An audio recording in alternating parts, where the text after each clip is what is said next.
Maximus PNB track's been released. Yeah, man. We're going to look at it. We're going to look at it in a minute. But we have some questions to go over, and I have an interview with Ryan Lutz. So this is going to be a short podcast, so let's drop that intro.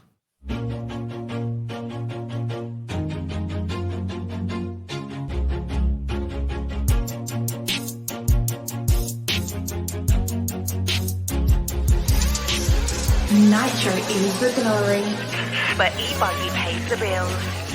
Welcome to the No Name RC podcast. Get ready for some serious bench racing. But be warned, we speak our minds, express our thoughts, and sometimes things can get a little rowdy. Hate, and he just was influenced by the hate coming from the left, the hate coming from the right. And let's get back to more club racing and less of this money-grabbing book racing. It's hard not to be arrogant when you're always right. You know? See what I mean? That's exactly why people call you arrogant, Max. You may not agree with everything we say, but it's definitely worth a listen. And our pick, can you stop whatever you're doing? Join your host, Lefty the Great, with co-hosts and guests as they get together to chat RC. Hey, after that race that I watched this morning, I have to talk about it.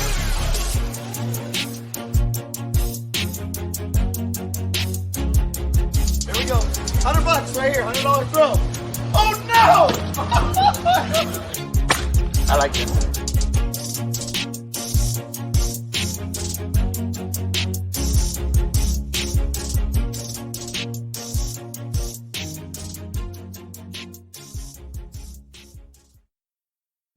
Yes, indeed. Nitro Is The Glory, but E-Buggy pays the bills. What's going on, everybody? Welcome to episode number 182 of the No Name RC podcast. I'm your host, Keenan White, a.k.a. Lefty the Great.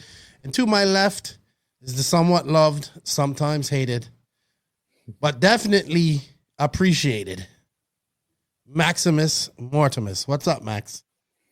A little bit hungover from last night. Was you partying, like wild college party times?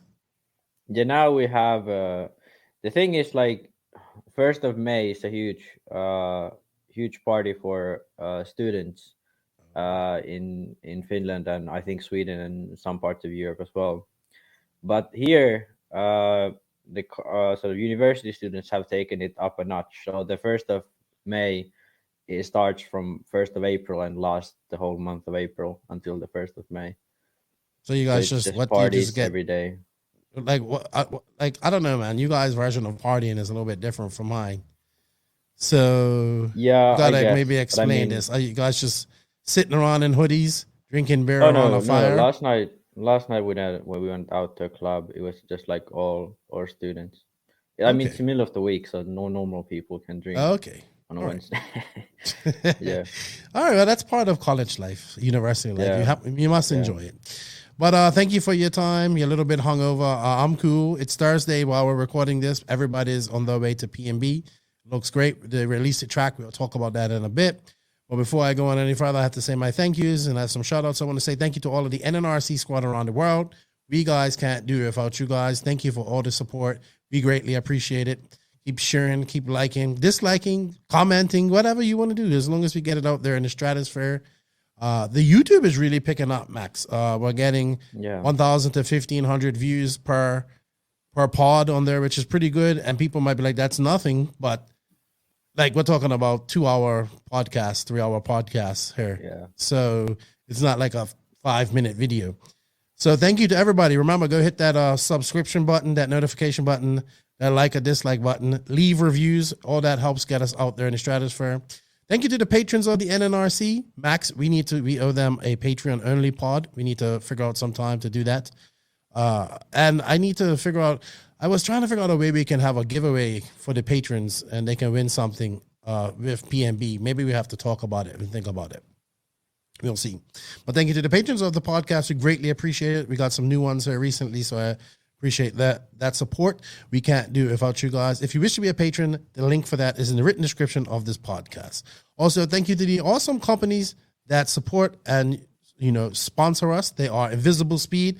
Check out Joseph's clip. I actually need to clip that video and put it up where he talks about what you can win if you're going to the World's Warm-Up. It's a couple of days with him, Robert Battier, and Ronafog with some one-on-one coaching, I would say, and stuff like that, hanging out with them. So check that out. TZO Tire, shout out to Nick and those guys. Dude, Nick had a story getting back home. He's like, dude, it was crazy. He had to crawl back home because his van was messed up. Shout out to them. High Tech RC, thank you for all the support. High Tech TNR Fuel, shout out to Chris Nelson and his family. Beach RC, I see they are at PMB. Shout out to Brent, Lucas, and those guys. Techno RC, good luck to all the Techno guys this weekend. Shout out, maybe if Tebow wins, that'd be great. And then he could come on the podcast, and it would be great. Shout out to all the Lugs racing tires guys. I know they'll be going to this race. All of the Mayako movement around the world. Shout out to you guys. JQSM, G-Spec RC tuning for all your cabling needs. Papa Willie's Traction Tonic for all your traction needs. Racecraft USA for all your pitting needs. We do have coupon codes for every one of those. Check them out in the written description. Clinic RC with his badass air filters. JTP RC.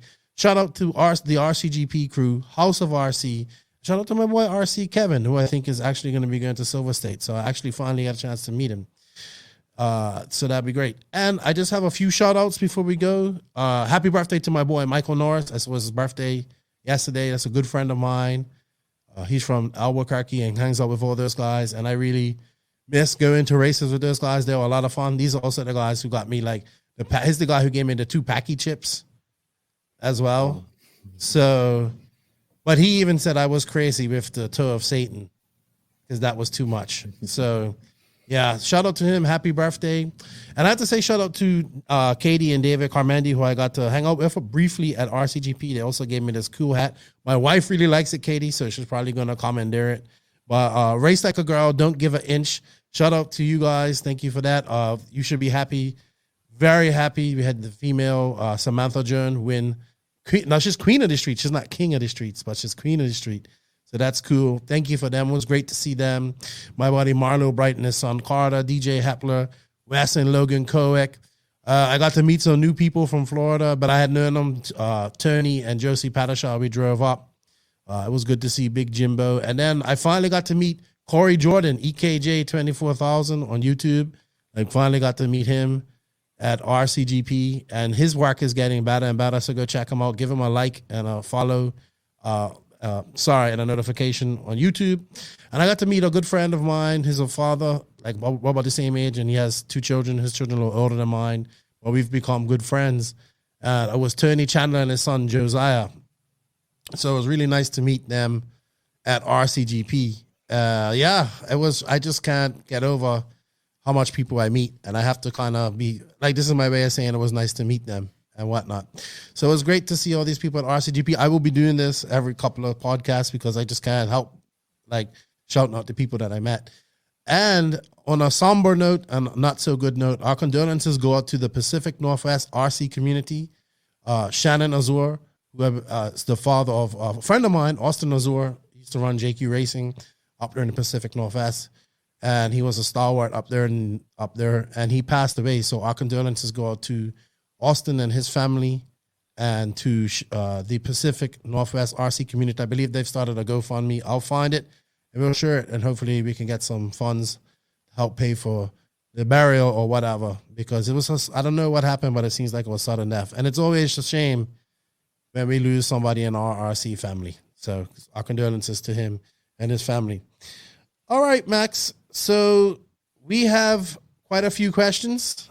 Not many. Actually, one thing I noticed, a lot of people disagree with me on the Orlowski. I saw that. On YouTube. So I think it was a takeout. If you ask me, it was a takeout. Yeah, I wanted to touch on that because some people said, if you look closely, Marcus sort of slowed down or had he didn't hit the apex of the corner, basically. And they are right, he didn't. But still, Orlowski shot down, properly shot down the down ramp and dove into the inside. And there just wasn't any space for him to go there. It's like he jumped right into there too. He didn't drive in there. He jumped and landed there, and it was I get it. It was a gap there. Yeah, he shot right into there. Yes, there was a gap, but the gap wasn't big enough, and he ended up taking out Marcus. So, yeah, to me, like perhaps Orlowski thought there was a bigger gap, made it sort of a judgment issue there, but still, like, that is a takeout. And like, yeah, in my opinion, if I was the judge, it would be a clear penalty. It wasn't no racing incident or nothing. Yeah, I think any judge would have gave that to would have gave a penalty to Orlowski, because it's kind of go ahead, sorry. And the thing, one comment at least said that Orlowski or Marcus sort of slowed down or didn't hit the apex. That's still no excuse. Like, when you lead, you judge the pace. You can do whatever pace you want, unless you're obviously brake checking or something like that. That's a different deal. But this wasn't none of that. He was just didn't hit the apex, but still held his line. There was no gap inside. Orlowski tried to go in, and it didn't work out. And then Orlowski is fully to blame, in my opinion. There's no if, ands, or but. Oh, you must have piqued the interest of the Schumacher crew. I think I like, because some of them were like, they thought he wasn't at fault at all. So I thought these guys must be some Schumacher crew, or they must be Joey Fisher and those guys, because they love Schumacher. And the thing is, like, don't get me wrong, Orlowski a lot of the times gets screwed over. Like, a lot of these races, he gets taken out. Like, he gets the short end of the stick almost always. So I feel for them. I get their frustration. But here, right. like I when that happens, I say it. But when Orlowski takes someone out, I say it too. And I have respect for him. We are friends. I think so. Yeah, I have nothing against him. I think just there he did wrong. A lot of other times previously, he has gotten taken out, and so I can feel for their frustration. But I think this. I think had he been driving, like kind of like what Mason Fuller had done, and be shooting for that line, it might have been a little bit different. Yeah, but it's like he absolutely jumped like into that. Yeah. Like, does it make sense? And the thing is, like, if the wheels were like touching, if it was wheel against wheel, I'd say that would have been on the limit, but perhaps passed. But here he just shot right into the side of his car. So right. I don't. That's what it looked like to me. But right. It's actually nice for people to comment. So I mean, I get sometimes I get things wrong. Probably this time I still stand behind what I said. I don't think I was wrong, because to me that's what it was. But it's nice when people interact. Yeah, of course, interact. Yeah, that's what we want. We don't want you all to like. Yeah, we want to hear your thoughts as well. Yeah. All right. So, Max, you know what? I think we should just kind of go right into questions. And, Well, we got a few. The first one's pretty interesting. So, I'd like to say thank you to Beach RC for the continued support. And they bring you today's Beach RC bench racing Q&A. BeachRC.com, the racers' one-stop online hobby shop. Choose from all the popular brands and variety in stock with super fast shipping and great customer service. BeachRC.com still has the local hobby shop feel with all the benefits of the internet. BeachRC.com is the exclusive distributor for Ultimate Racing, JQ Racing, Pro Circuit Racing Tires, Nitro Lux Fuels, and Assault RC Performance products. So fill up your cart and check out at BeachRC.com today. And thank you to Brent and Lucas for their continued support. Good luck to all the Beach RC team at PMB. If you guys can, we have an affiliate link that really helps us. Beach RC also puts a lot of money back into racing, so check them out. If you really want to support a brick and mortar hobby shop, check out Beach RC. Use our affiliate link. We got a little slice of that. It is in the written description. Thank you to everybody that does that.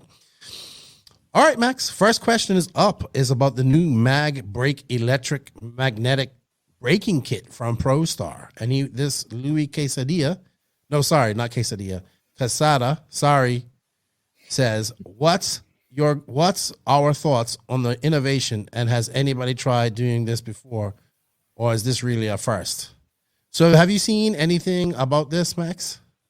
I mean, I have never seen anyone do this, but I mean, probably someone has done something similar, or at least thought about something similar. Oh, it's always like, almost a lot of the stuff that people think are completely new in RC, someone has done, but it just hasn't worked out.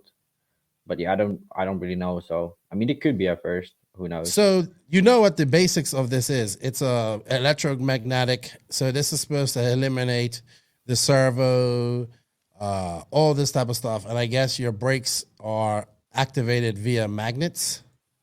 Yeah. So I took a look at it. To me, it looks like they are, instead of a servo pulling a rod that's pushing the brakes together, you are using a electromagnet, and then you're using the opposite poles. So when you engage the electromagnet, the poles push each other away, and that pushes the brake disc together.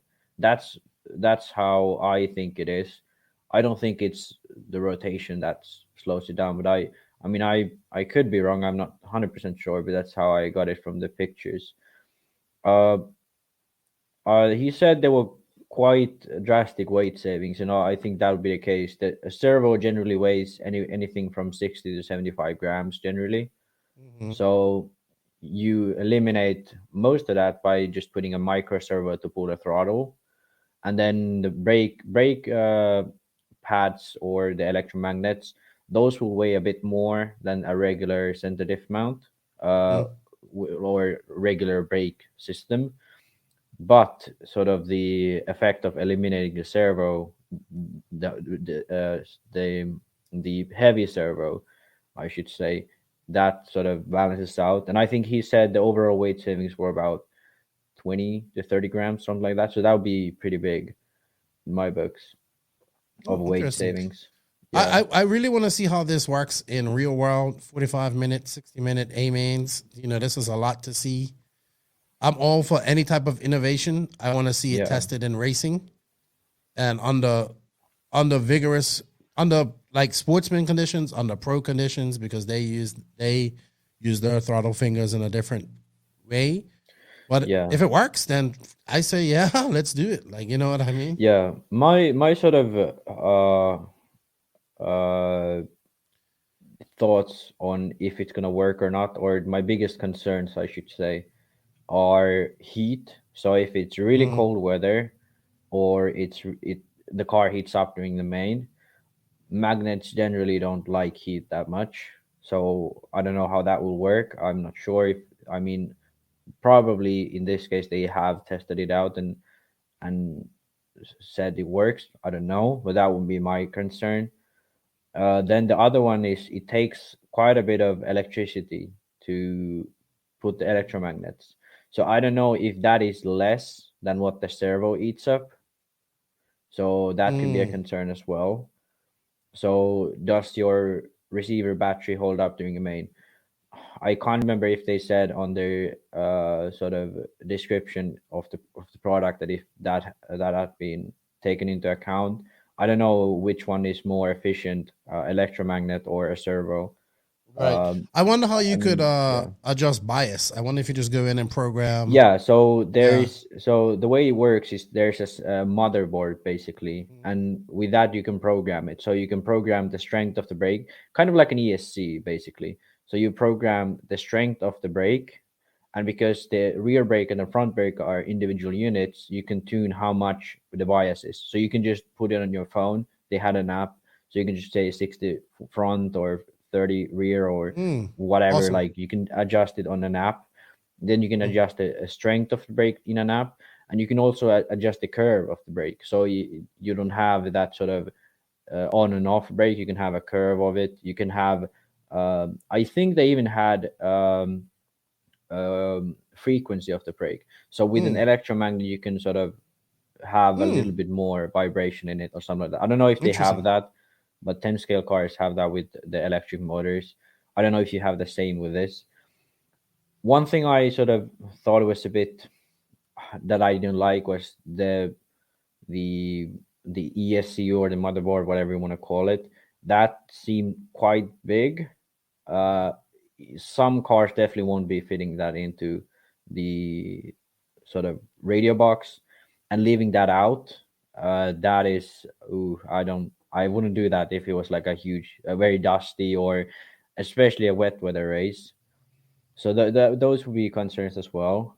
Overall, it seems really cool. The fact that the adjust of bias is so easy is very good.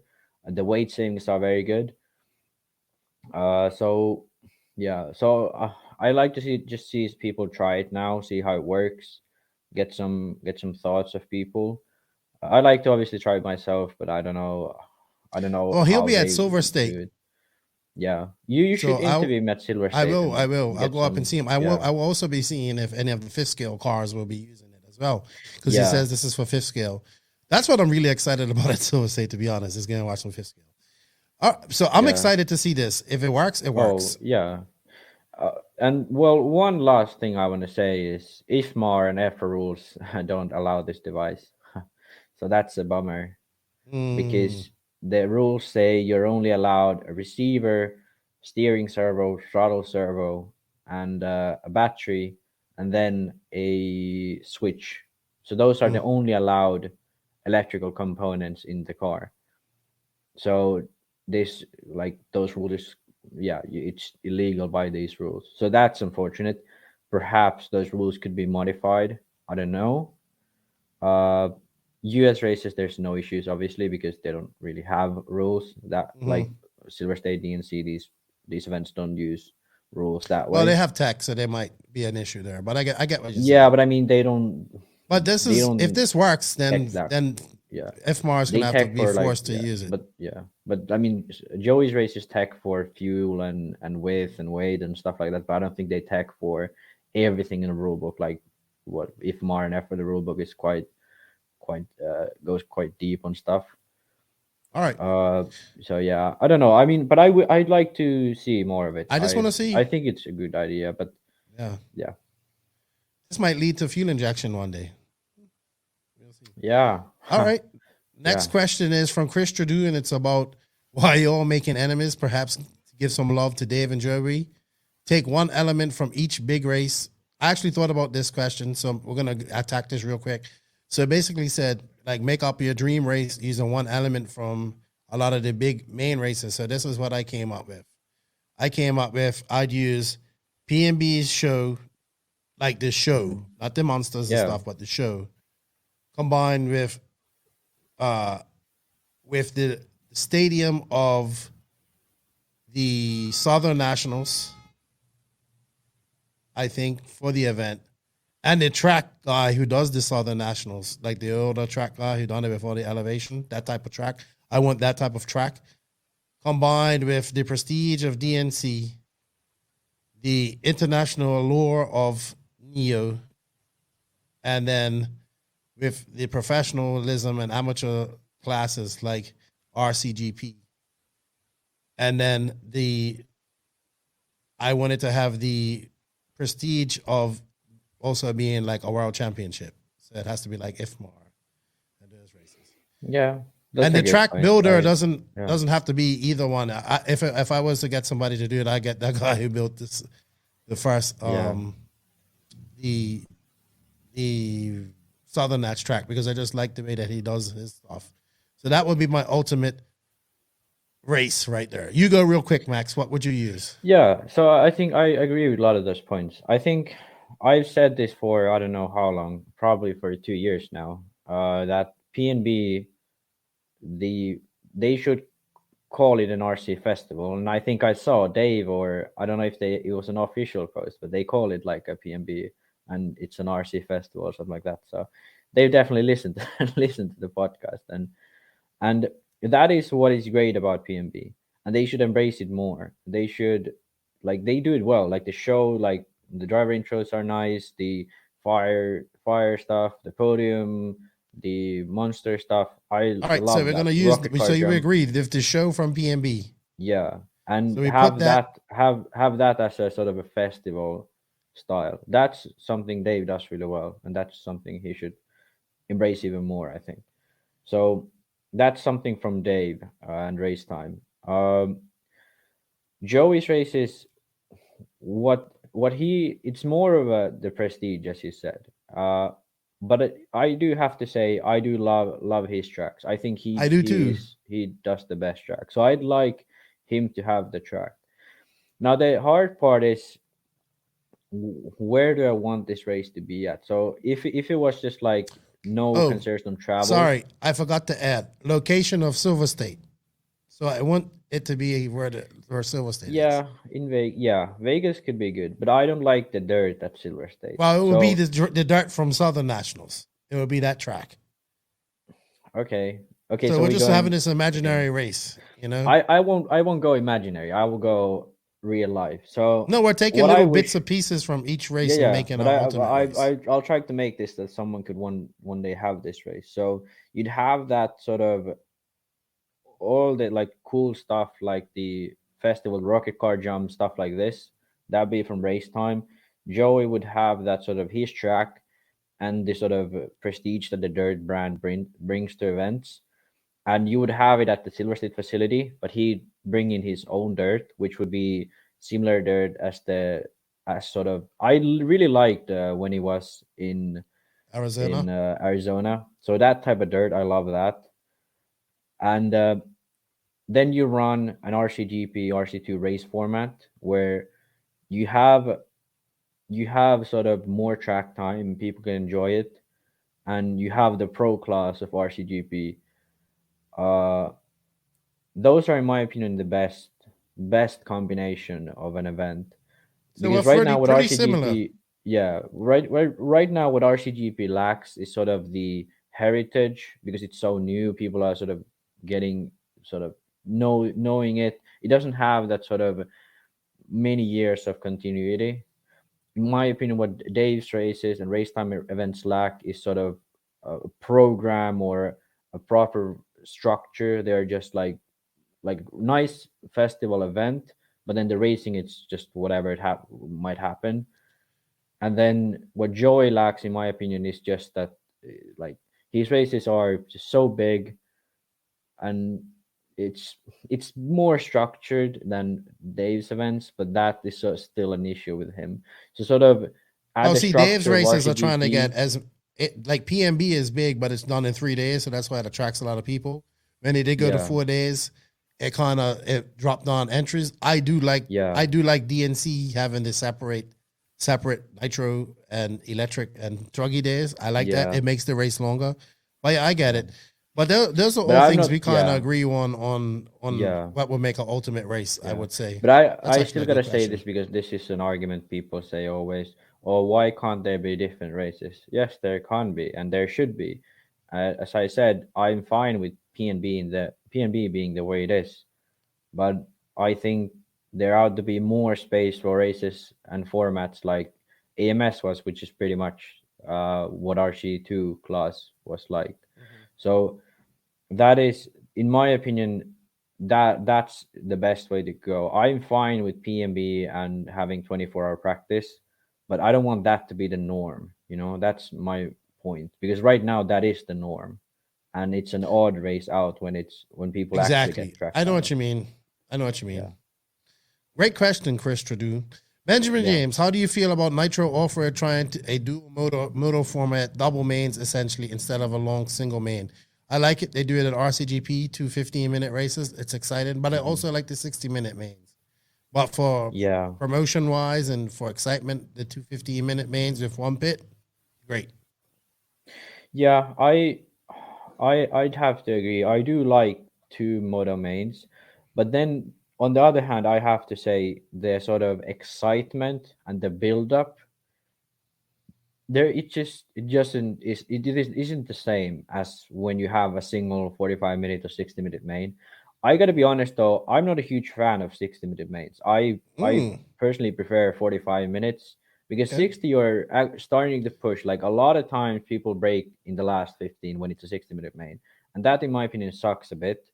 Okay, I get it. It's an endurance main, but I think 45 is sort of the perfect because you have a lot of, but basically it's two semifinals put together. It's like 20-minute semi, and then you have a 45-minute main. So I think that is the perfect length for a main. And I don't know if that's just what I'm used to, but every time I run a 60-minute main, in my opinion, it's a bit too long. But I get when, for example, when RCGP do it, it's the endurance aspect of it. So that's different. But they have the sprint. I like 60-minute mains. Yeah. I like. I mean, and yeah, people most likely will like Degani loves 60-minute mains. I like 60 so minute mains. people will disagree with me on that probably. At least some people do. But I think I like 45-minute mains a lot. And like something like sort of Euros, like you have the semis. There's always a few surprises. Then sort of dust settles down, and then you have the break, and then the junior main and the 40s main, and then it builds up. It's like these are the guys, 45 minutes. Let's see who's best.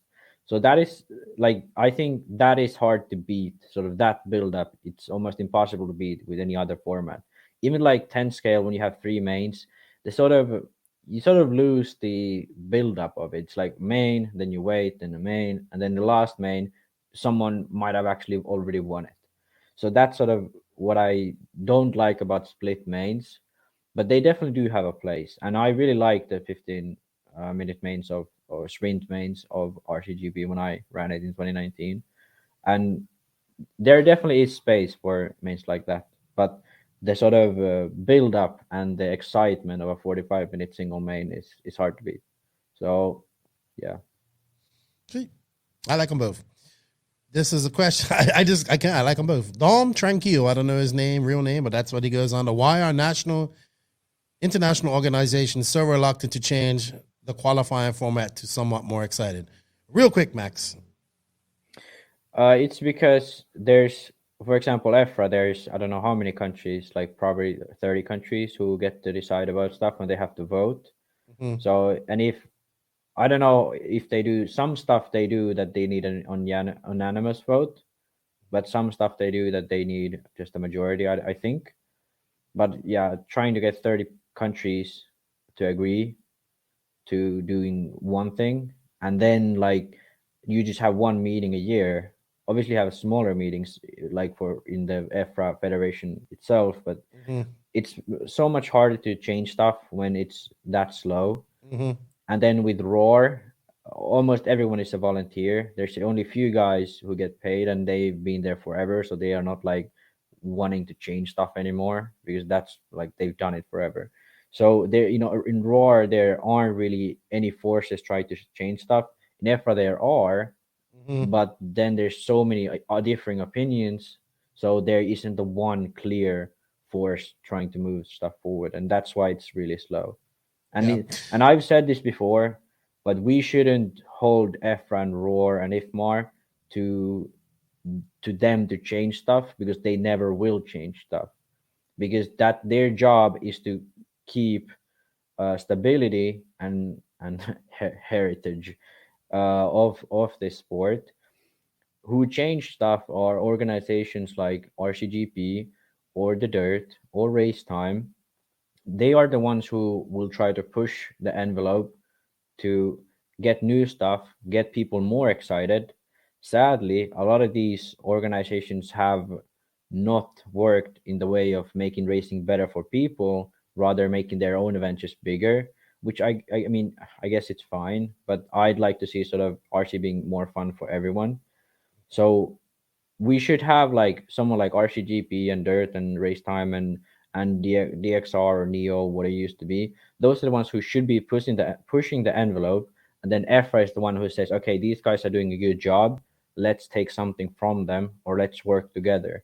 That's what I think it should be, and it should have always been, but it just never went that way. Gotcha. The super tanker that are the federations, when they do decide to turn, it still takes them 120 miles to turn. So, yeah, it's always going to be that slow. Simple as that. All right. We have a Discord question. Hey, guys. Jay Crans. As someone who was out of the hobby for an extended period and recently got back into 8-scale racing, it seems like J Concepts is really dominating the tire game, at least here in the U.S., at a big race level. But I'm curious your thoughts on how much of it is really the tire product versus the fact that they have majority of top racers in their stable.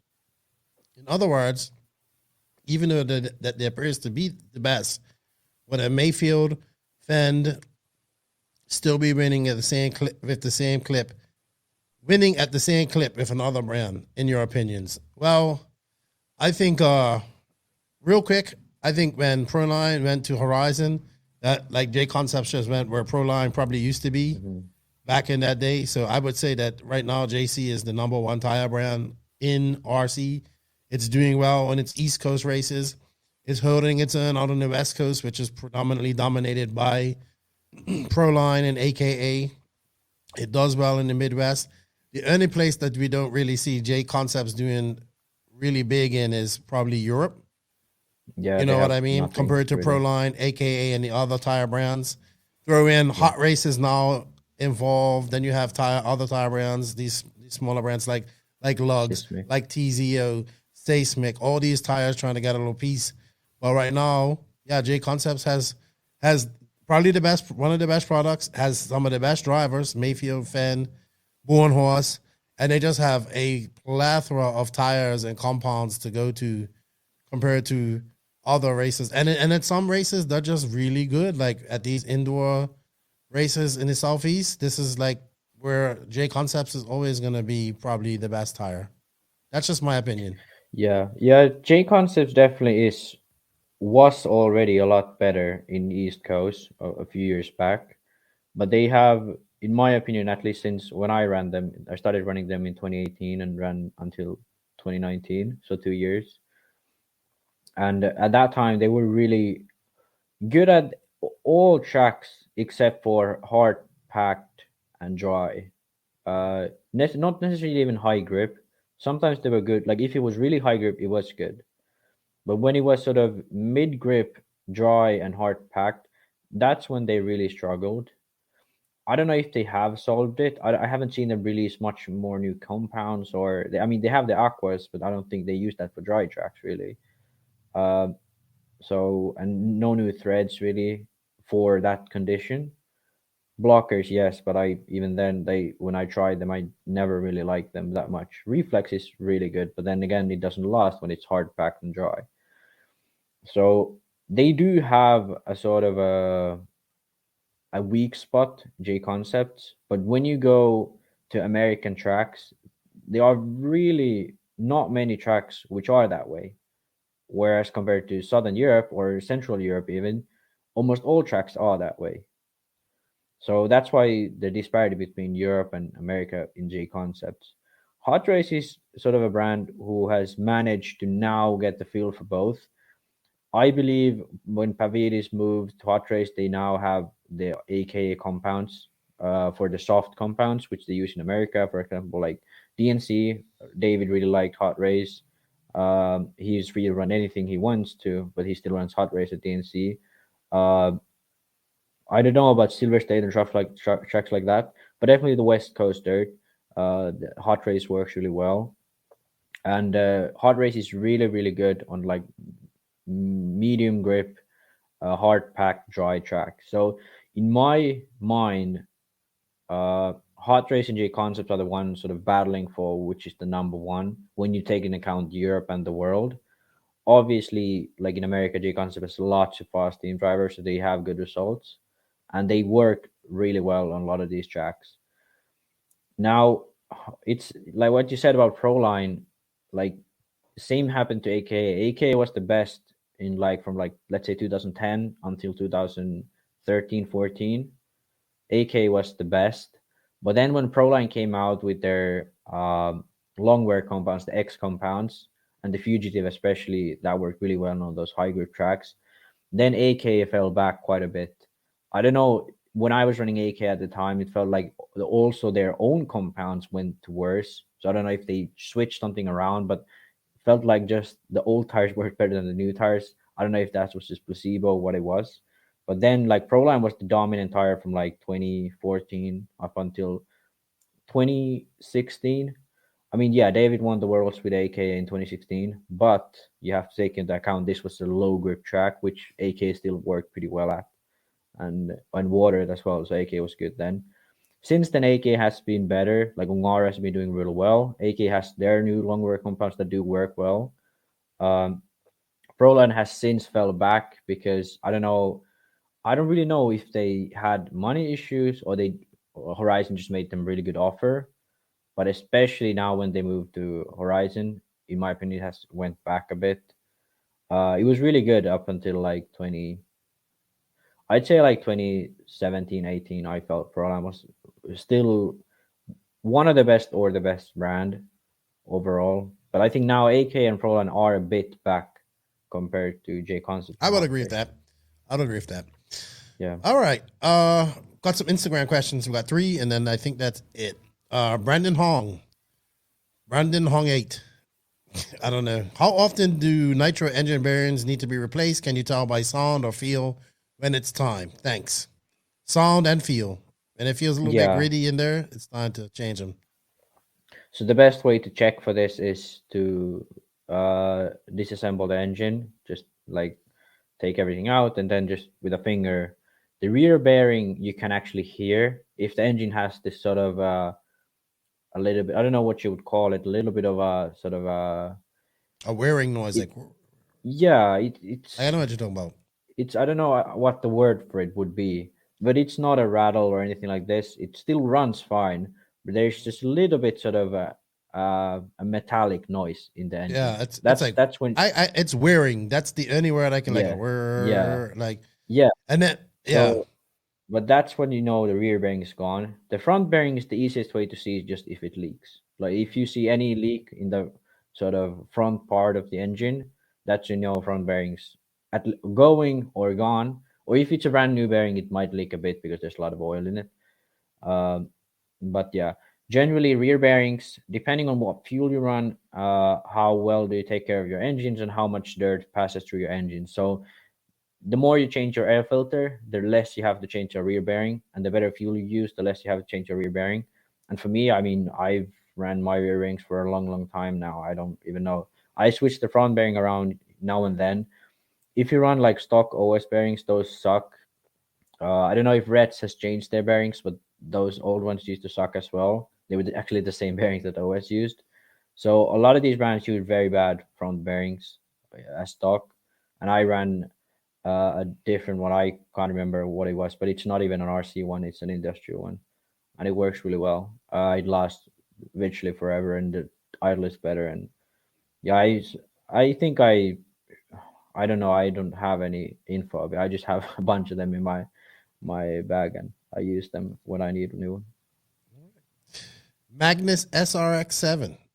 As Europe's going down on the percentage of nitro, a quick guide to what needs to be done to get running nice would be great. I know what I will do, but there are many people that don't. Have you gave any thought to this yet, Max? Yeah, well, for me, what I did was with the 25% fuel, I used to run a heavier flywheel. So obviously that's gone. Now I run a lighter flywheel with 12% fuel.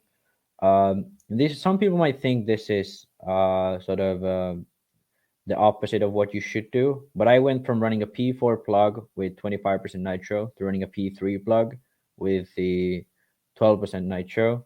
And this is to increase sort of trust in the idle. Some people say, oh, you have to go to a P4 because the fuel burns, the nitro burns quicker, so you don't need as much lighting from the plug.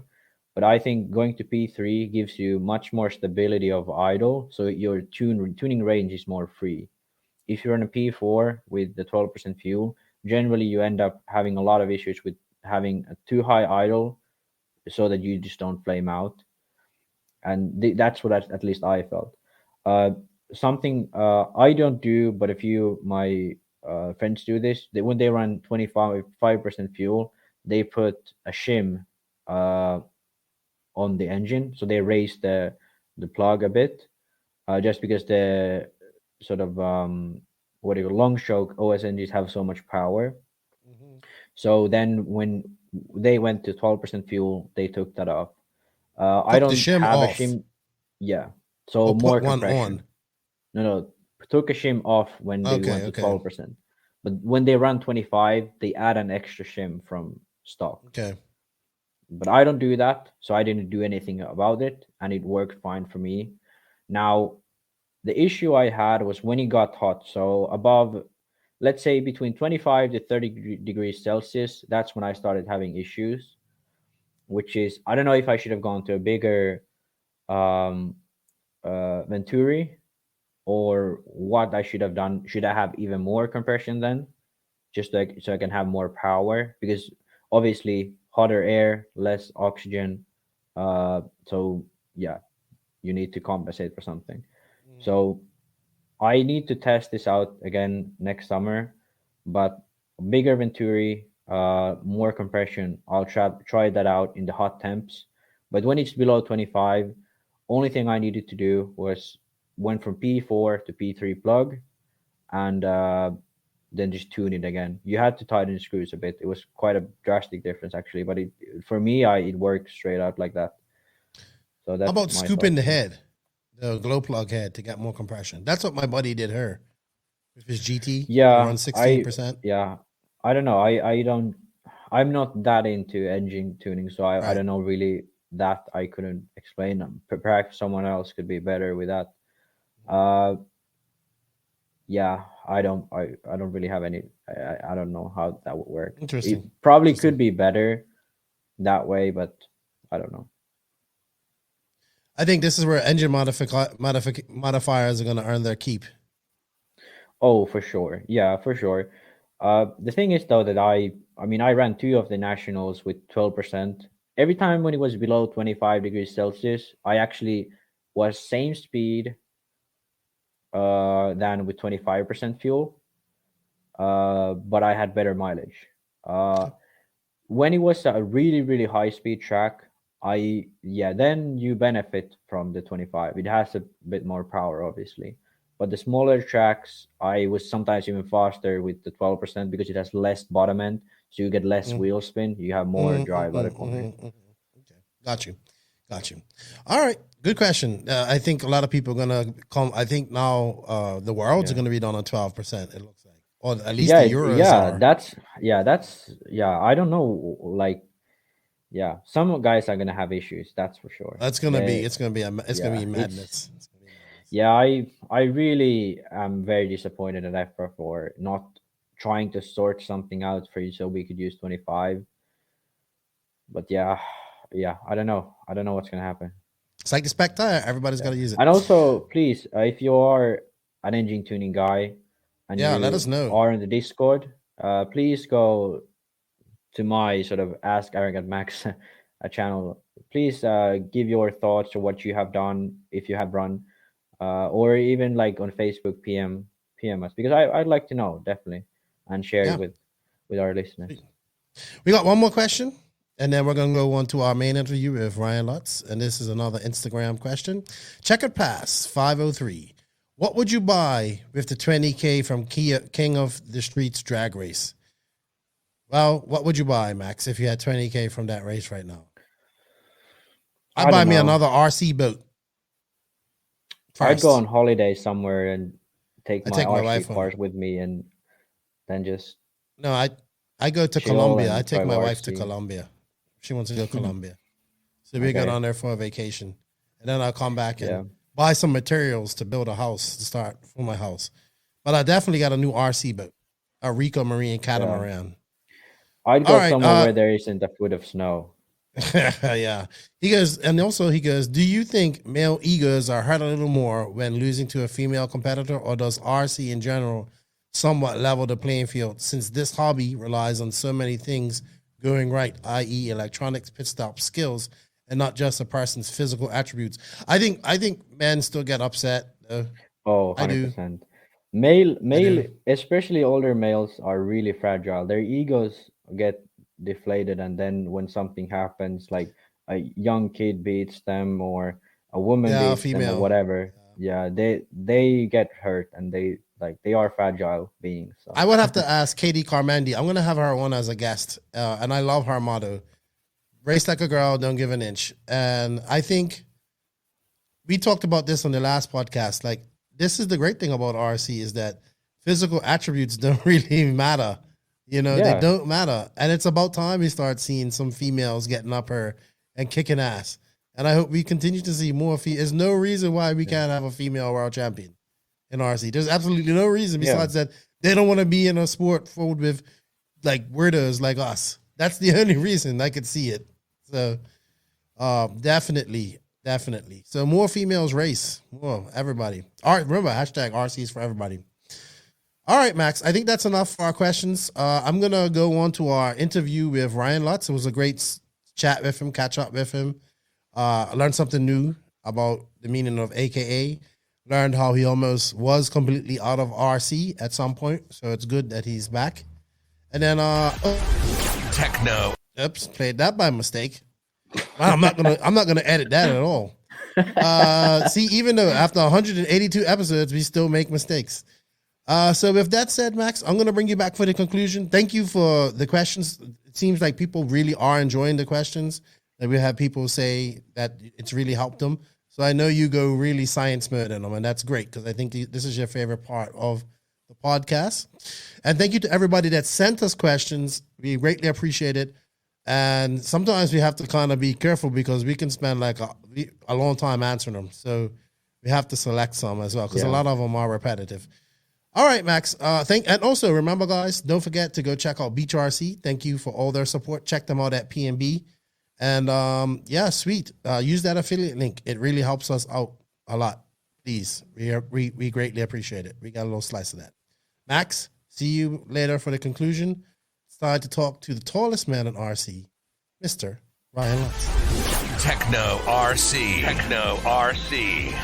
Techno RC is a premium manufacturer specializing in 8th and 10th scale high-performance off-road RC buggies and trucks. Visit www.technorc.com for a complete catalog of their products. Techno RC. Excellence in engineering. Hashtag Techno Takeover.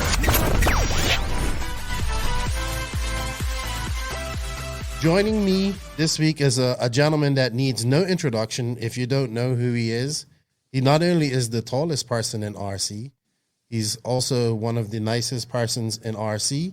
I've gotten to know him pretty well over the years. He's always got a smile. He always has time for me. I don't know how he does it, but welcome, Mr. Ryan Lutz. How are you? Keenan, I'm doing great. Great to be here. Thanks for having me on. Thank you. I know you're getting ready for PNB, which is this weekend. We're recording, I believe this is Tuesday before PNB. So thank you for your time. I know you have a lot of work to do, getting your stuff ready. I know you're a busy family man. How are the family doing? We're hanging in there. Okay. Luckily, it's the end of winter coming up, so that should help a little bit, I think. But overall, they're doing pretty well. Okay, good. Is the snow starting to melt? Is it warming up there? Yeah, today's actually 60s. I haven't had snow for a couple of days. We'll get a quick little dusting of snow, and then it'll go away the next day. So that's kind of the end of spring. Yeah, it was like 95 here yesterday. Oh, man. Don't tell my wife. The heat is coming.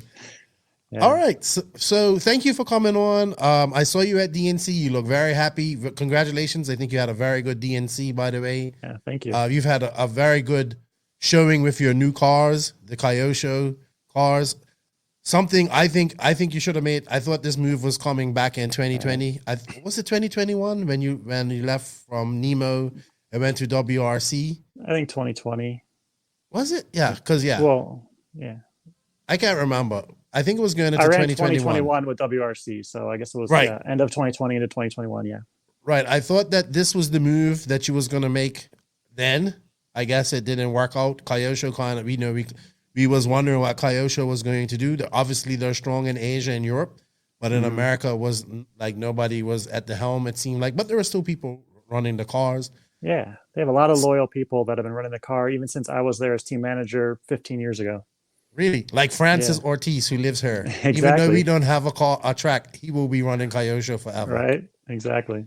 So it's when this news came out, I think for me it was, as excited as I was for Runafalk joining Mayako, I was really happy and excited for this news for you.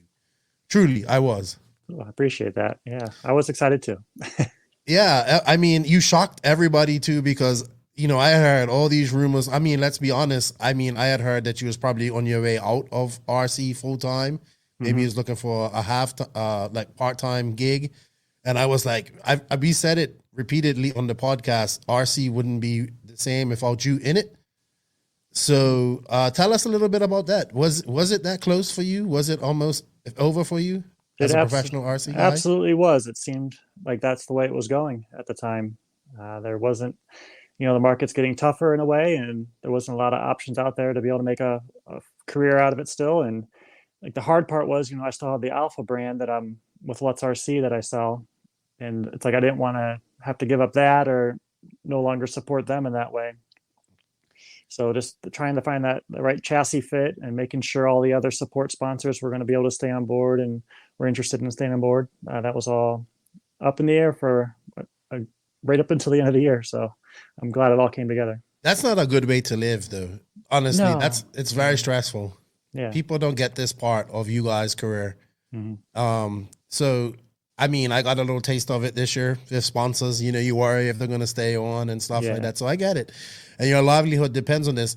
So how did the whole Kyosho thing come about? Was it something that was on the table all along, or did it just come out like, hey, we got something for you? No, actually, about 2 years ago, Futoshi, who's the main guy at Kyosho America, reached out to me asking if I was interested. And at the time, I was going to go through my second year with Nemo. And so I said, right now I have a deal going on, but I appreciate you reaching out again. Because he was there when I came to work for Kyosho back in 2006. So I've known him for a long time. And he always liked having me there and always wanted me back in a way. So then this year, it got down to the wire, and I kind of sent him a reverse message. I said, from my end, I'm like, are you guys open to having me back, And he's like, yeah, let's do it. He's Really? like, timing's perfect. So. Wow. Is that the gentleman that I met at DNC, the taller Japanese gentleman? Yes. Yes. Okay. Seems like a very nice gentleman. Yeah, so, I mean, we're kind of back to where this all started, where you kind of started out as a team manager. Mm-hmm. And grew yourself and your brand, and a lot of people still like you said, remember you from this time. Right. A little different now, you know what I mean? Before when you was with Kyosho was still, I don't mean this in any disrespect, but it was still a very powerhouse car in the RC industry, especially in America. You know what I mean? Not to that level anymore, just because it's just just not been a popular choice for the last 5 or 6 years, I would say.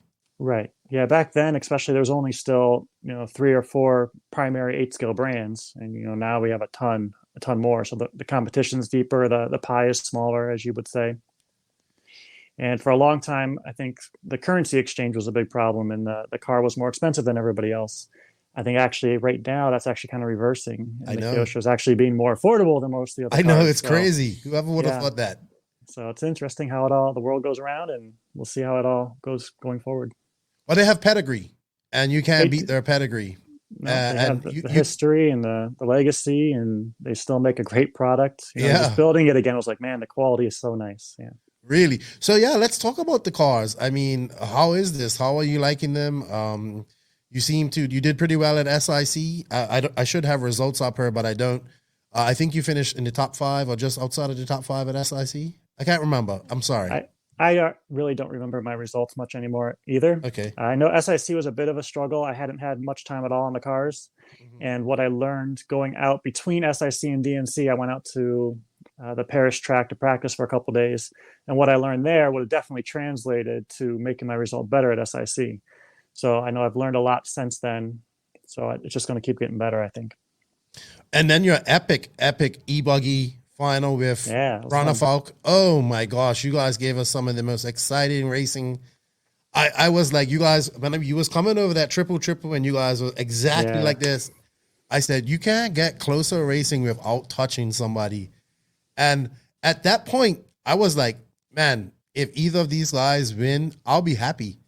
It's so weird. I mean, it was such a good race between you guys. And it looked like you had fun. And when you made that mistake, I was just like, we got robbed of a very good, because I saw you coming. Mm-hmm. I was like, Rana Falk's out front and Lutz is coming on the hunt. And I just saw you catching them up, and I was like, wow. And you was fast all weekend at DNC. Really, a lot of people were happy for you. Yeah, I appreciate that. Yeah, the cars were working well. I mean, fortunately, I think going out there a couple of weeks prior to practice was a big help for me to get familiar with the track a little bit, and then just to get familiar with the cars again. And learn the setup and what I need to do with them. So I think going forward, just what I learned at that practice was just so huge for me, just to learn the cars. And I think it'll apply to every race I go to moving forward. Yeah, and not only that, but also having I think you got 2 years on this contract, roughly. So you have 2 years where you're straight. Don't have to worry about that. Nothing don't have to worry too much. You can focus on your racing. I foresee maybe I know you said that's not your role right now, but I know as you get older, you're doing the Alpha brand. I just foresee you kind of falling back into the role that you did in the beginning to an extent in the coming years, because I can't see anybody better at doing that job, to be honest. So I'm honestly, and I mean this, and I think even Joseph and Max and all the guys said, this is the best move that could have happened for you. And it's no disrespect to Nemo. It's no disrespect to WRC. I just think for you personally, this was the best move for you in a long time. Yeah, I think it'll definitely work out really well, and hopefully I get to prove it on some podiums coming up. Yeah, let's do that. Let's get you up there on the podiums and show everybody that age doesn't matter at all. But what do you notice that are different from the cars back when you was running? I know it's a lot different, but I don't remember stuff. It's I can't even remember tracks that I just ran on. If you asked me to kind of even tell you what the layout at DNC looked like, I probably couldn't even do the whole thing. You get no. That's what it is. I drive in my moment. I drive in the moment. I got you. Called. So instead of having things memorized and remembering what I did per se, it just I adapt to the situation that's at hand at that moment, and I just drive what needs to be driven at that time. It's why I'm not great at downsiding jumps all the time, because I don't have I'm pulling half throttle on this jump, and I know exactly where I do it. Every time's different. One time I might approach it full throttle, the next time a quarter throttle and then gas it. I'm random in that way. Yeah. So will you be running e-truggy at the PNB? Not at PNB, no. Okay. I think they are planning on making one, and so maybe they'll have it ready for the ENATs. Good. It's a popular class. It's definitely growing, yeah. Yeah, I predict there's going to be 100 plus at PNB this week. That'd be crazy, yeah. All right, so let's talk about Alpha. Alpha's back. You're growing that. I see a lot of old school guys that really liked Alpha back in the day. They're happy to have you back on board. My buddy, the coach, is a diehard Alpha fan. Lots of people that used to run them. How's that going? It's going pretty good overall. Unfortunately, my result at the last race didn't show that, because all the practice that I have been able to do, it's putting time on the engines and kind of wearing them out. And so it kind of resulted in a couple flameouts in the mains, which was unfortunate. But I blame that on me. I had to run the same engine in both cars all weekend. That's where the situation led to. Are you just switching engines at the Nationals? Yeah. I haven't had time to get stuff ready. We don't have the good weather here. Don't have anywhere to really go break stuff in, and just haven't had the time. Right. The time's all been spent, working on the cars and making sure I'm dialed in on the cars. So got you. I got to put the whole program together now, and I'm sure I'll be able to show that they're working really well moving forward. Sweet. I mean, yeah. And then I see, that's why I was when you was I said, you still got Alpha, but you might be out. I was like, how is this going to work? So I think even this just falls in just imperfect for you, man. I can't say it enough. I'm super happy for you. Yeah. Super happy for you. Those are awesome people. The Alpha team over there. I've been to the factory 5 or 6 times, about 5 or 6 years ago. Right. Went there every year, once or twice for a race, and would visit the factory and whatnot. And just great people. So glad to be a part of that again, helping them, move the product here in the U.S. Sweet. All right. Let's talk about your social media. Your oh, by the way, how can anybody, if they want to get in touch or they want to get some Alpha engines, how can they do that, by the way? So it's lutzrc.com. So lutzrc.com is a grouping of my blog that I recap every race that I go to. I kind of share what tires I've ran throughout the weekend. So whenever people the next year want to go to one of the bigger races that I've been to, they can go and see what tires I ran for the AKA, because I've been with AKA since the first day they started. So it gives a good baseline for them. Really? And yeah, since the day they started, and they actually started in Kyosho. We can touch on that sport if you want to. Yeah, we can. But I got that blog, and then I got some Kyosho tips. I did a spring chart, measured all the springs and the rates. So any of the Kyosho drivers that want to see where the springs line up, actually rate-wise compared to each other, that's all on there. And then I have obviously the web store. So I have all the Alpha products, and I also often sell the SmartCom headsets that people use. So I import and sell those as well. I'm actually out of stock right now. They had a material shortage and we're out of them. So I just ordered a new batch. They just came back in. So I should have them again shortly. Dude, you're busy. Yeah. How are you shipping all this stuff out? I just do it during the day, in the mornings. Right. It's not a ton of orders, but then Right. when I'm gone, my wife takes care of it all for me. Sweet. You said let's touch on the whole AKA Kyosho thing. We do forget that I think this did come about with Kyosho in the beginning with AKA. Let's touch on that. Yeah. So at the time, like Joel Johnson was the president of Kyosho America, and he brought on Gil Losi because Gil had left Losi at the time. So he brought on Gil Losi Jr. and Mark Pavidis, and they were tasked with creating a new product. And so they chose tires. And AKA means Aka, or it's pronounced Aka in Japanese. That means red. And Kyosho is red Army, no. So that's where the name came from. So that's why it was Really? AKA. It's red. Yeah. So that was the first product they made. They made the city blocks and I-beams and gridirons and all the first pre-mounts. We'd go in Kyosho and they'd get the boxes in, and we'd go to the back warehouse after work and glue up pre-mounts. Any of the employees that wanted to, we could take a case home and glue them up for a little bit extra money. So Really? I did not know that.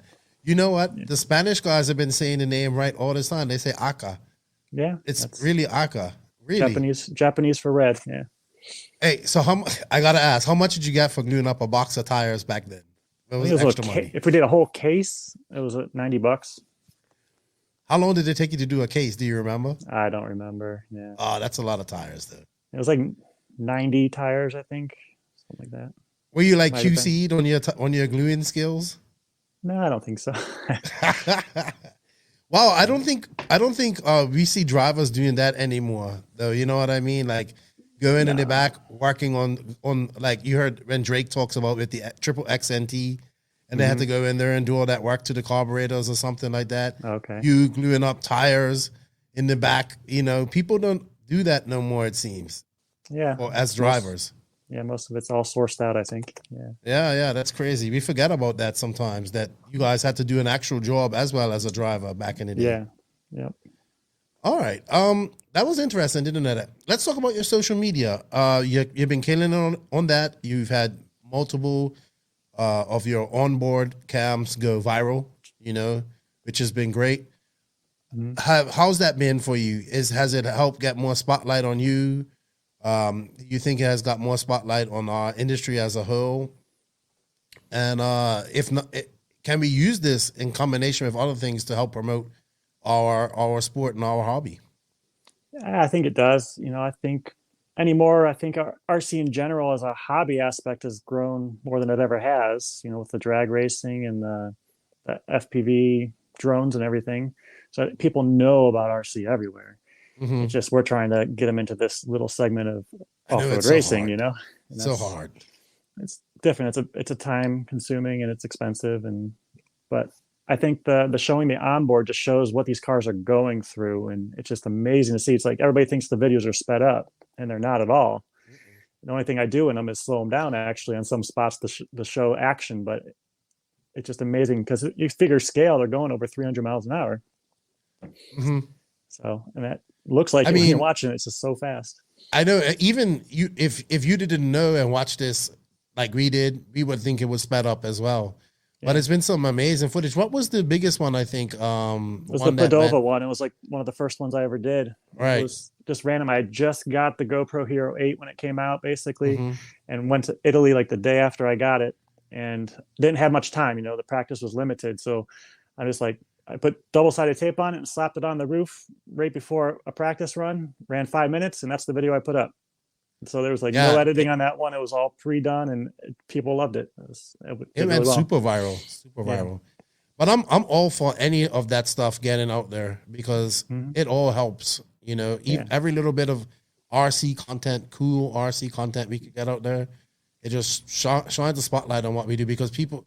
I think the general, we as RC racers freak out and we're like, this is so popular. But in reality, realistically, it's not. And it's a niche of a niche of a niche. Yeah. I just wanted to grow a little bit more. Just a little bit.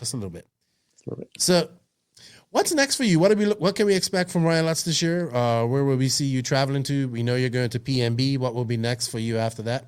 After that, looks like Silver State at this time. Okay. And, most all the big stuff. Well, I guess most of the big stuff's all front loaded this year. We had, DMC and Silver State, and the Nationals already all completed, and it's PNB. So pretty much a lot of the biggest races are the first 4 to 5 months. Did you like that, getting it done early this year? A little bit, getting those races out of the way? No, I mean, I'd rather have the Nationals probably in the summer. It gives the rest, like some people have mentioned, it kind of gives the rest of the country who haven't ran Nitro in months a chance to get, warmed up and everything. But as a racer on that schedule, you was pretty much you was busy every month or every couple of weekends. And they're long events. That's the problem. It's like doing a bunch of events, if they're 4 days that you're gone, it's not terrible. But when they're 6-7 day trips, it makes it hard, especially for me on the family thing. So yeah, I think people just don't get that side of it too. It's your job, but we all have, like, even recently this GP trip, it was only 6 days, but like as soon as you get to that airport, the only thing you think about is getting back home, right? Getting to your family. Yeah, sweet. But I also plan on doing all the race time entertainment races, and then I'd like to do like LCRC, hit up the big stuff around our area as well. Okay. Support those tracks. Yeah, I see they're having their race opener this weekend as well at LCRC. Great group of people up there, Kevin and his wife. Mm-hmm. All right, Kyosho, what can we expect from them this year? Obviously, I meant to ask, how is it working with Mick Craddock? He was there this past at the DNC. It was good to see him and Taro back. Yeah. I think he must be excited to have a top quality American driver like yourself as well on board. How's that going for you? That's cool. We don't talk too often, but when we do, it's always very nice, and it's good to have somebody that has like that full experience from the whole Kyosho line ever since they really started. Probably, he's been there forever, so it's nice to have that. Yeah, dude, I bet so many people were happy when you got this. Like, I could imagine all like the Kyosho Red Army over in Europe that haven't had somebody like. I mean, yes, they had CJ, but CJ wasn't racing much the last couple of years. Right, but of your caliber to join, like I know they were so happy. I mean, yes, they have y'all, they have Renault, but like to have that top American talent, really, what is something Kyosho has kind of been missing since I would say Tebow left. Yeah, I don't know if I was surprised in a way, just the feedback I got from that return. It was pretty amazing, all the positive feedback from everybody. So are we going to see like Kyosho like hitting it hard at these races as well? Not just you. I saw you had a few guys with you to help you out at DNC. Yeah, I don't know how the Nationals were. Yeah, it's Jimmy Wright and his crew that live in Southern California, and they'll probably be at Silver State as well. So we might have a decent presence at Silver State. And then we might be bringing on a semi-good talent here shortly too. So we'll see how that comes in the next month or two. Is he an older version? Is he an older guy? I can't comment.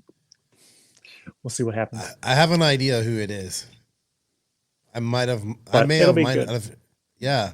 It'll be good. If this is who I think it is, I mean, he almost won world championships with this. I don't know about. No, I don't think that. Okay. Not him.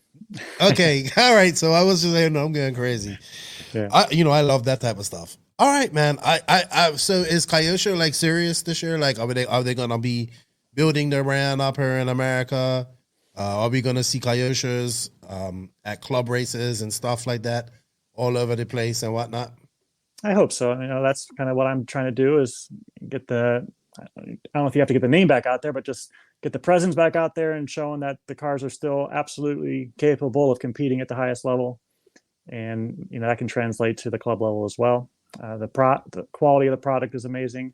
Kyosho is really busy at the moment. They're actually moving their headquarters, Kyosho America, from Southern California to Dallas area. So that's actually happening as we speak. So they're actually closed down for a couple of weeks right now to do that transition. Really? Yeah. Wow.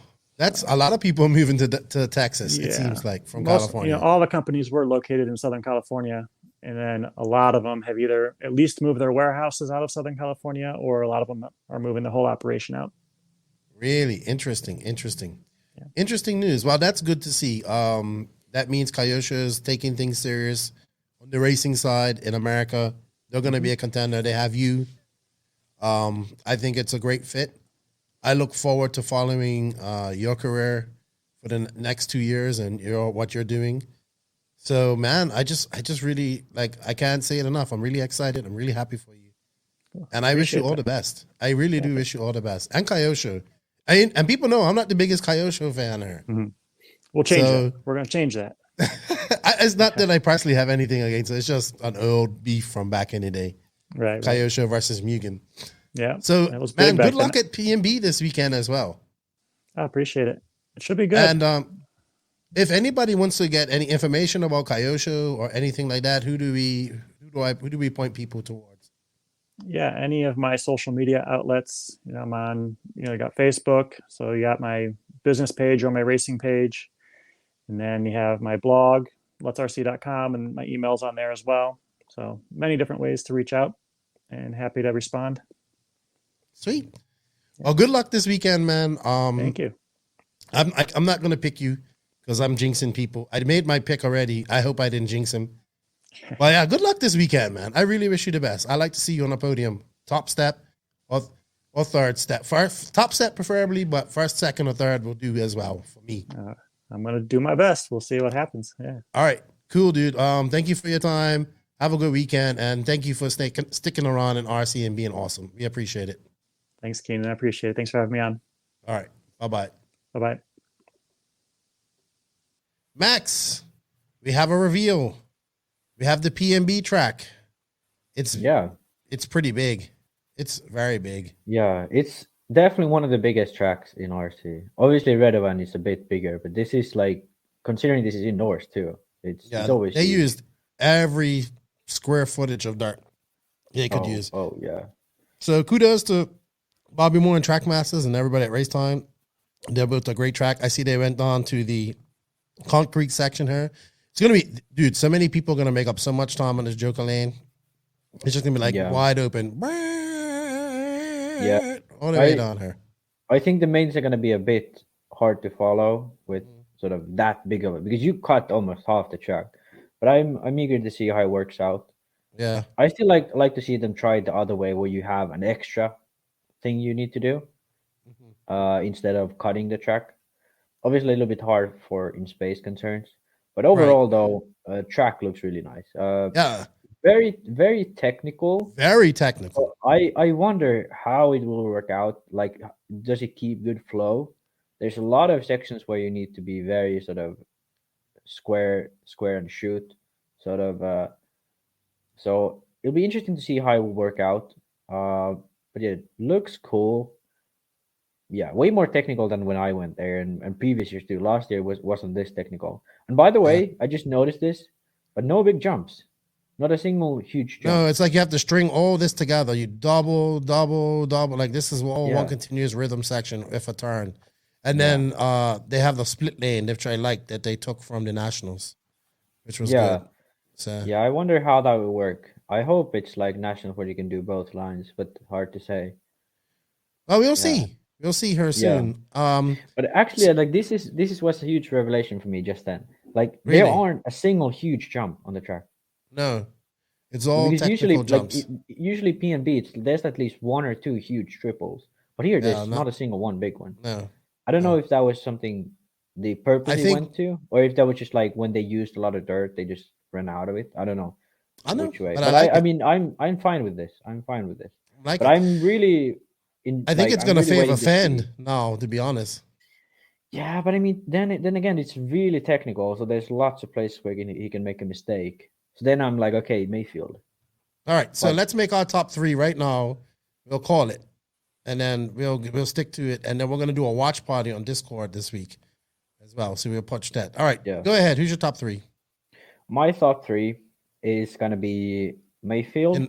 He's gonna win. We are only doing buggy picks. I'm not doing any other class. Nitro buggy, that is.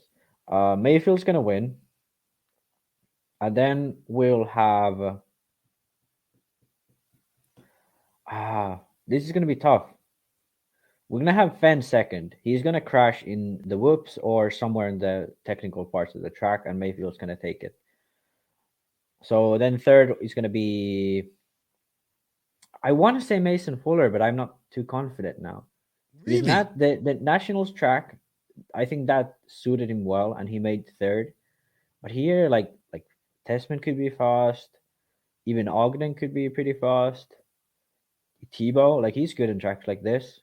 I know it's hard. But I'm still going with Mason. So Mayfield, Fend, and Fuller. I am going Mason Fuller. Wow. Mayfield. Wow. Tebow. I can dig that. I could see that. The Mason is a risky one, but the two I don't care about risk. Do I seem like the type of guy that cares about risks? Not really. Exactly. I live my life dangerously. Yeah. You know, getting stranded in airports and stuff like that.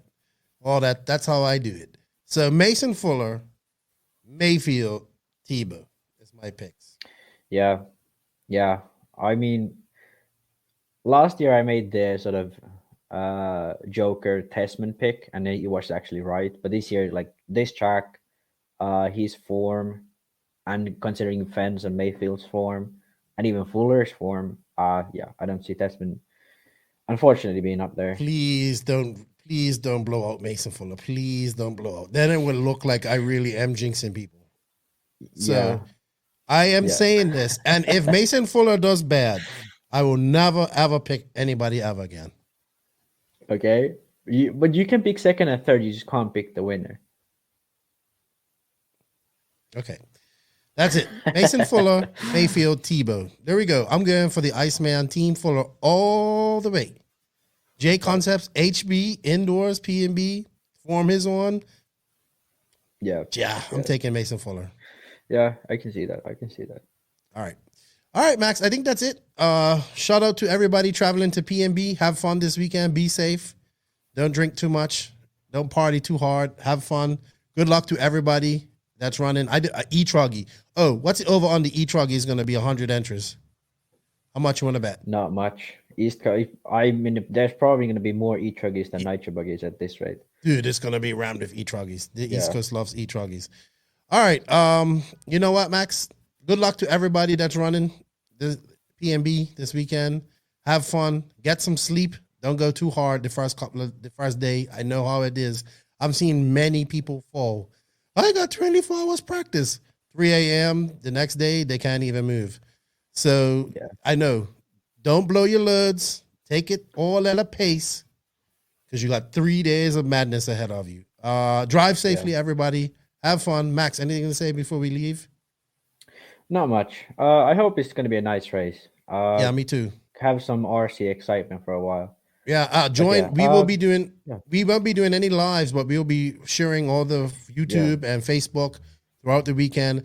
But what we want to do is, I'm going to work. I'll talk to people there and find out what time the Pro Nitro Buggy is going to be, and we're going to organize a watch party in our Discord. So if you haven't joined our Discord, it's at 420 plus RC nerds in there.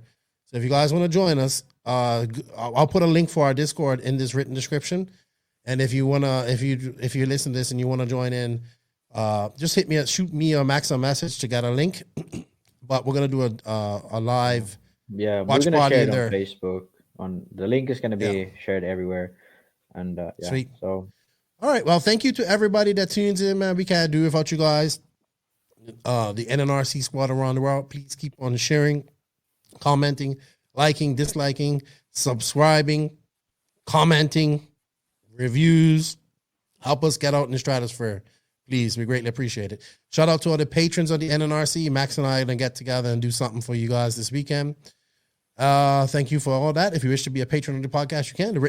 In the written description of this podcast, there is a link. Thank you to all of the awesome companies. Invisible Speed. Remember, anybody, the competition that's going on. TNR Fuels, TZO Tires, High Tech RC, Beach RC, Techno RC, Lugs Racing Tires, Mayako, JQSM, G-Spec RC Tuning, Papa Willie's Traction Tonic, Racecraft USA, Clinic RC, RCGP, House of RC, JTP RC. Shout out to my boys, RC Kevin, Alexander Hagberg, and all those good dudes. And shout out to everybody that supports us, man. We can't do it without you. One love. Nitro Is The Glory. E-Buggy pays the bills. Max, say goodbye or adios. Goodbye, everyone. Keep RC fun, and RC is for everyone. Keep using the hashtag. Hashtag RC is for everybody. We're going to stick with everybody. I think it's easier. Okay. All right. Yeah. Everybody. All right. We guys will see you this weekend in our watch party. Good luck to everybody at PNB, Lefty, and Max R.